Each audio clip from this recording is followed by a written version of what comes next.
And here in East Texas, the last couple of minutes, President Trump right now pulled ahead of Joe Biden. You can see the president has a very slight edge, just crossing that 50% mark. We talked about that. Yeah. That's right. We begin our team coverage right now with Texas Republicans. As we track campaigns from both parties in our newsroom, Fox 51's Trent Bennett joins us live now. He's with one of tonight's winners gathering in downtown Tyler. Trent.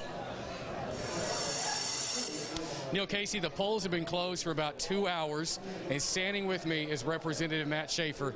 Matt, it took 2 hours for you to become victorious. What does it feel like? What were you feeling like while we got up to the election numbers? What was that like?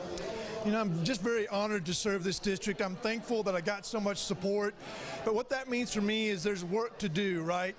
You know, people in East Texas need economic freedom. That means low taxes, light regulation. They care about public education. I want to continue to try to restore vocational training in our public schools, those basic skills, you know, turning a wrench, learning to do nursing, things like that. But, you know, most of all, people need to know that Republicans and Democrats in Texas still work together. And when we get down to Austin, we find common ground on things, and we get it done. This is a great state to live in. It's a good place to raise a family. It's a good place to start a business, and we want to keep it that way. We talk about Texas values. We talk about the people that are here with us tonight. We got Senator Brian Hughes, who's also on the ballot. We've also got Louis Gohmert on the ballot, and we're waiting for the presidential election. What do you want to say to the people who live in East Texas, who went out to the polls? This is a big election. It's a big voter turnout. We saw numbers like we've never seen before.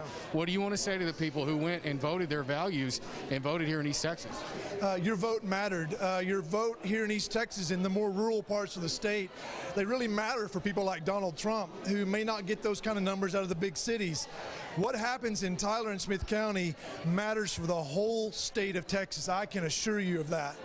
When you're on the ballot and you come away victorious, I know earlier, you know, you're watching the numbers. Now that you're sitting back, what are you focused on as you're watching all these other races? What's your biggest focus right now? We got to go clean up yard signs tomorrow.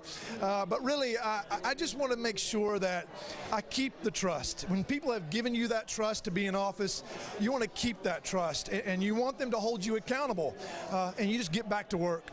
Okay, and we know you're going to do that. Amen. Thank you, Matt. We appreciate you, and congratulations. Thank you very much. We still got a lot of important races here. We're here with the Republican GOP party. We're going to continue to be here as the numbers come in.